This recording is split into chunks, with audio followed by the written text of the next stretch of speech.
everybody, this is Erin, founder of Engineering Gradients, creator of the Migraine Freedom Program. And you might recognize my special guest today, Mira Dessy, because she's been on quite a few times to come on and share with us. And today she's coming on to talk with us about mindfulness practices and gratitude practices, how to implement that in the real world and not just like have that as a goal, but to actually do it, and how that can help us through some really challenging times.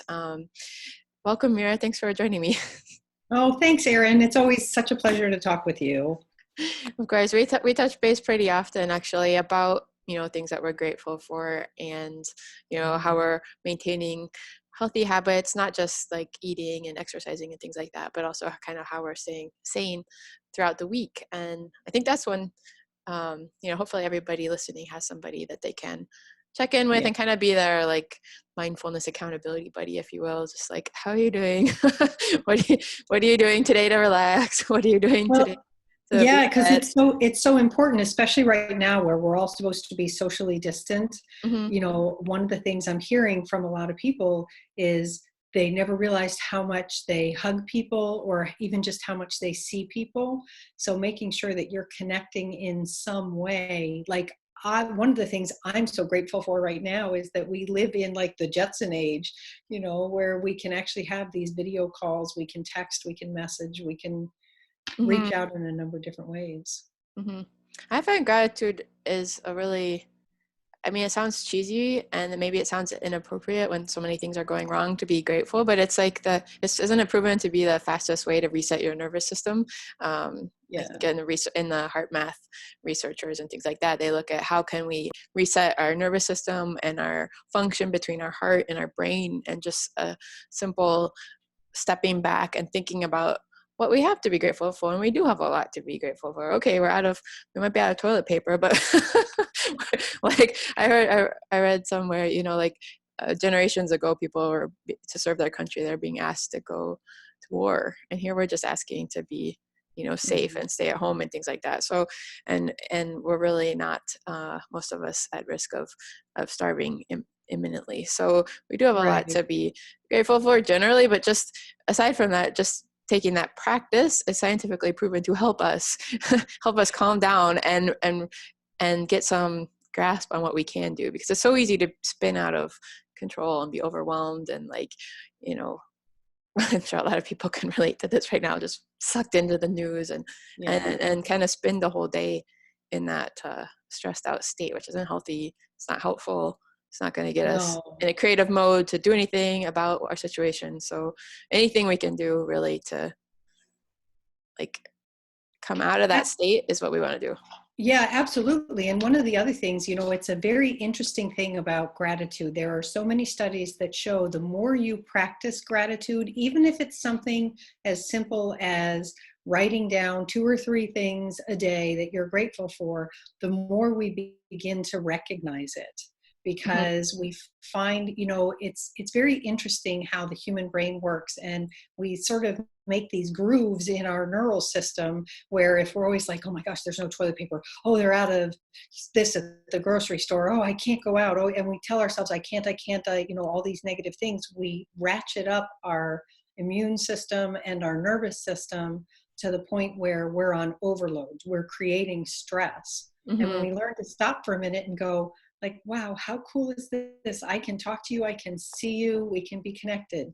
Where I am, the sun is shining right now. It's gorgeous outside. Yeah. And we recognize those things, and our nervous system kind of goes, oh, okay, I can calm down. Like, that's a good thing. Yeah. And when you're in that calm state, that's where innovation can come out of it. And I'm seeing one of the things I've found in my own practice and in mindfulness workshops that I've led, the more you practice gratitude, the more things you find you have to be grateful for. So isn't that kind of interesting? It's kind of a positive feedback loop. Yeah, absolutely. Yeah. So what are some of your favorite tools? Like, what if somebody, is just getting started, or, maybe they used to do a gratitude journal or something like that, but they've kind of lost their way with that. What do you recommend people who are maybe struggling to get started, but have the good intention of doing it? What's the best way to start that? Well, one of my favorite tools obviously is a gratitude journal. That's a great Hmm. thing. And a lot of people are kind of familiar with that concept. So you can, journal or, do something. I know one of the people in one of the workshops that I did, she went home and developed this really great practice where she would look for good news things, and she just had this clipping file, and she would paste them all into a book, an Hmm. art journal. And then every time she needed a boost, she would go through this and say, oh, Hmm. this positive thing, like this good thing happened, that good thing happened. So it wasn't even that she had to come up with something for Every herself. She time. was being external, which was Hmm. awesome. That is good to uh, have some external reminder, because if we turn on the news every day at 5 or 6 or whatever, it's like they're telling us bad news for the most part. That's our job. So we yeah. have to build our own library of good news. That's good. Absolutely. And then one of the other things that I really encourage people to do, it's kind of funny. We're told that we are supposed to brush our teeth for 2 minutes twice a day at a minimum. And we do that because we want to keep our teeth. um, so shouldn't we also consider even just 2 minutes twice a day for some kind of mindfulness activity? Hmm. And that can be something as simple as deep breathing. It can be something like listening to a guided meditation, but that is like taking good care of our mental health and our nervous system. And if we're willing to brush our teeth, why aren't we willing to also invest a little bit of time? And it's really interesting. Dan Harris is someone who has done an awful lot of work on gratitude and mindfulness and all of that. And he is the founder of 10% Happier. And he's like, if you just do a little bit, and he's like, you know what, 1 minute counts, 30 seconds counts. Like if you that's all you have, that's all you do. And we have this fallacy that says that we all need to be like, a Buddhist monk sitting there for hours in this deep zoned out blissful state, and if we can't achieve that, well, why bother? Yeah. And If I can't get an hour in a day, then why exercise? And that's that's not good either. So exactly. if you're listening to this, I'm curious what your, if you have a good practice that you like to share, leave us a comment. And let us know Yeah. what your daily habits are, daily practices, or what your biggest challenge is. Like maybe you intend to do this, but what's holding you back? And if you're live, I'll check on the comments here in a second, and maybe we can have a chat with you. But Yeah. um, So one of the other things that I want to mention, by the way, because you brought up a very good point, is this whole why bother thing. People think that, mindfulness or gratitude practices have to be one thing in particular, like it has to be a certain way. And if it's not mhm, that way, then they're doing it wrong. mhm, And that's not true. And the other thing that I will tell you as a serial mindfulness seeker, it took me a very long time to get to something that really worked for me. And so be willing to try different things, different practices. I mean, that's part of why I wrote my book, Beyond Meditation, yeah. was because of that. And I will share with you, because I do happen to have it here, my very favorite form of mindfulness is doodling. Mhm.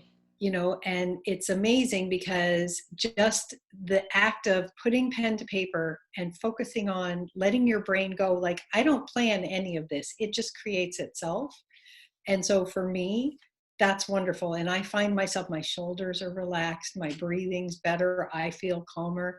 And I can set my timer for I mean, there are times when I'll sit and doodle for a long time, but if I've only got 15 minutes, 10 minutes, I'll set a timer and just doodle a little bit. Yeah. I think that's It's a part good of why break. yeah, Yeah. I think And that's part of why adult coloring books are so so popular right now. popular. It is a form of refocusing and settling down.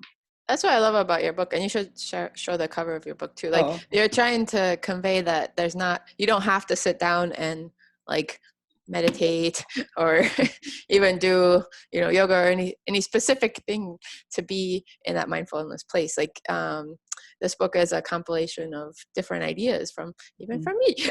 I'm sure yes, my favorite well, too. Like that's right. Your favorite one is in here, yeah, and I my favorite love one that. is in there. My favorite is dancing. So Yes. of course I love, I actually was doodling last night. I like to do different things, but one thing I wanted to share in the book, because I think something we don't always think about, but I like to do partner dancing, which I'm Mhm. not doing a whole lot of at the moment, but I am still dancing, but just like that movement. And that is a way that I take myself away from my work. When I'm doing that, I really am not thinking about any problems tomorrow, my grocery list, anything.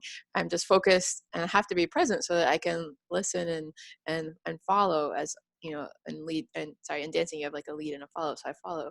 And you really have to be present 100% and listening, so that really just wipes out everything else in the world. And for me, that is a very like good mindfulness practice. So again, the book is sharing like different ideas that you don't always have to do, sit down Yeah. cross-legged, meditate for it to count, for it to be good for you. So there's some other ideas. What are some other ones in there? Well, what I was going to share is, so in the book, sorry, Mm-hmm. there we go. In the book, so the first part is just essays. And then we also have these things that we call, just focusing pictures that have a little quote in them. But then there's essays, and then there's all different kinds of exercises and worksheets and prompts and things like that in here. There's dozens of different ways to incorporate some form of mindfulness and slow down in here.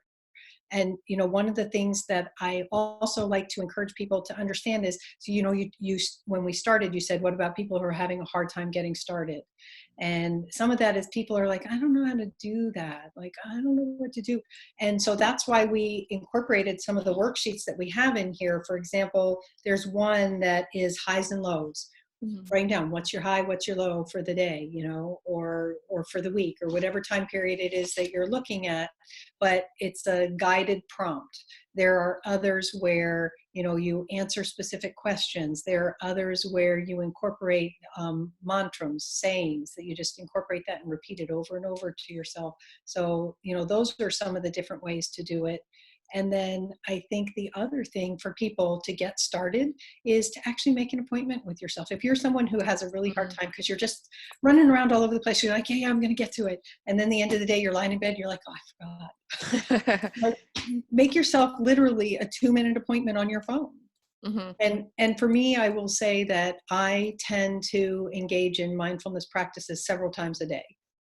So when I wake up in the morning, one of my favorite things to do is to sit there with a cup of tea and do a gratitude list, and then something called morning pages, which is just like a brain dump basically onto paper. But then at least once a day, I make time to doodle, because I love doodling. There's something about it that's very calming. And then if I need to, there are apps on your phone that you can tap into. There are podcasts that you can listen to. I mean, there's a lot of different resources out there. Mm-hmm. But if you're having a hard time getting started, make an appointment with yourself. You're worth it. And just to do something on your list. So this is something I talk to people about sometimes, is like, make a list of things you can choose from. I don't know, I don't have kids, but I've heard this is like parenting advice, like give your kid a list of things to choose from, and then they're not so ordinary. Overwhelmed. I give myself a list of mindfulness activities to choose from, and I don't say, okay, you have to practice X meditation on Tuesday. I say on Tuesday at like 10 a.m. you're going to take a break and you're going to choose something from this list, and that way when I can kind of see how it goes, see what I feel like actually doing. And I find that I'm more likely to do it that way than if I say like, no, I have to do, this guided meditation or something like that at that time. Because if we make it really rigid, it becomes difficult. Mm-hmm. And one of the things that's so interesting to me, because I keep journals and things like that. And one of the things that I love is when I go back through them and see where I tried out different things, and sometimes through some of them you find your way into a modification of what you're doing. Because it's very interesting there. You and I as nutrition professionals talk all the time about there's no one right diet for every human being on the face of the planet. There just isn't. We're all bio-individual, and we need to make all different kinds of choices for ourselves. But there's also no one size fits all meditation practice for everyone. And so when you have someone who's doing a particular thing and you think, oh, that looks interesting, and then you try it, it's like, oh, but I have to do it this way, like I have to shift it this way. That's okay. That's you recognizing what you need so that you can achieve the goal, which is to calm down, to center, to focus, and then to give yourself that break. Because it's very fascinating how most people, if they'll stop and just breathe for 2 minutes and just focus on the breath, how much better you feel after just doing that is amazing. Mm-hmm. Mm-hmm.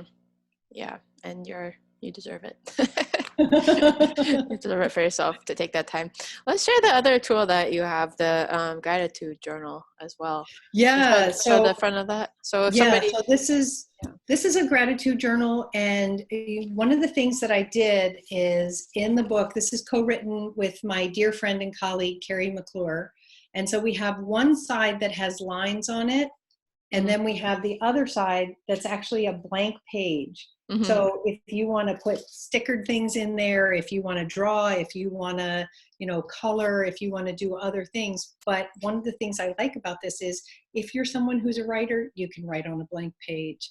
If you're someone who's a drawer, you can draw on a line page, but we want to give you the option to be as flexible as possible. And sometimes I hear from people who will say like, oh, I put a picture on one side and then I write about it on the other side. Sure. Or I've used one side for expressive art and the other side for different Or even things. for And then doodling. yeah, absolutely. And then there's a story arc of quotes in here. Mm. And I'm looking for my favorite one. You'd think I would remember which page it was on, but I don't. But anyhow, so there's a story arc of things in here so that we can just every now and then get a little boost. And it's got to be back here then. And it's a beautiful gift too, if you know somebody that has been telling you that they're having a hard time kind of focusing, kind of feeling okay these days, then this could be a thoughtful gift too, to help them Yeah, start a new habit that can really help. absolutely. So here's my favorite one in the whole book. Piglet noticed that even though he had a very small heart, it could hold a rather large amount of gratitude. Sounds like Aw, Winnie the Pooh. aw. But there's the Oprah's in here, and well, not personally, but Quotes, a variety quotes of from quotes. Oprah Yes. and Proust and Zig Ziglar, and I mean, there's a lot of great thinkers over history who have really had a lot to say about gratitude because it's something that we all should be engaging in and focusing on. Yeah, especially when things are hard and bad or Yeah. tough, we still can cultivate that practice and try to. And I honestly feel like now more than ever, we really need to build that practice and to encourage those we're in connection with to do as well. Mhm. I have seen things where they've talked about people getting on and doing, a lot of people have been getting on Zoom or Google Hangouts or these other meeting things, and they're doing gratitude circles where when they Oh, start, before they start, everybody goes around and says something that they're thankful for because everybody, like you said, is so overwhelmed right now. They all need something positive. So if everybody shares one grateful thing, like that's a really nice thing to do. yeah, that feels good in itself. You have the connection and you have the accountability. I love accountability. So that's a Yeah. really great idea. Yeah. And again, if you're listening, thinking of something that you do or that you used to do that you might want to do again, by all means, share as a comment and let's inspire each other to take up this habit again. Yeah, absolutely. And even more than that, one final thought that I want to leave you with is that when we focus on encouraging ourselves to be in that more mindful, meditative place, at least several times a day, if we can, even just once a day, even 2 minutes is enough. But that resets our nervous system, like you were saying, Erin. And so the parasympathetic nervous system becomes a little more active. And that is our, rest and restore. And so we're not ratcheting up so much because part of the challenge is right now, it seems like everywhere you turn, there's alerts on I had to turn off several alerts on my phone because I didn't realize how much was coming through until one day I realized I got like 9 alerts about different things related to the virus. I'm like, this is overwhelming. Like it got to the point where I was afraid of the ding on my phone. Yeah. And so we're surrounded. We can't go on the internet. We can't look at the news. We can't read anything without seeing something about what's going on. Hmm. And so to make those mindful breaks for yourself allows you to really then be able to reset Yeah. so that you don't just get so overwhelmed that eventually you're not not and sleeping. figure out how, you know, how to stay healthy, how to make the best of the situation. And yeah, Yeah. we'll get through this, but we have to do it together. So thanks, Yeah. Mira, for sharing these Absolutely. tools and for coming on again. Oh yeah, no, share absolutely. share your knowledge with us. I really appreciate it, and always love talking to you. We'll put up the links for the books. You can find them at the ingredientguru.com, her website, under books, but I'll put up links specifically for these books too if you're curious and want to check them out. Yeah, Under the they're on Amazon. Amazon. Beyond Meditation is available either in print or as an ebook. And then it's kind of hard to do a PDF of a gratitude journal, but so this is just in print. Because the point is to have a nice book that you can Yeah, I use. know. Yeah, yeah. Okay. Yeah, thank you again. Thank you guys for listening too. And we'll be back soon. Bye. Yeah, thanks for having me on.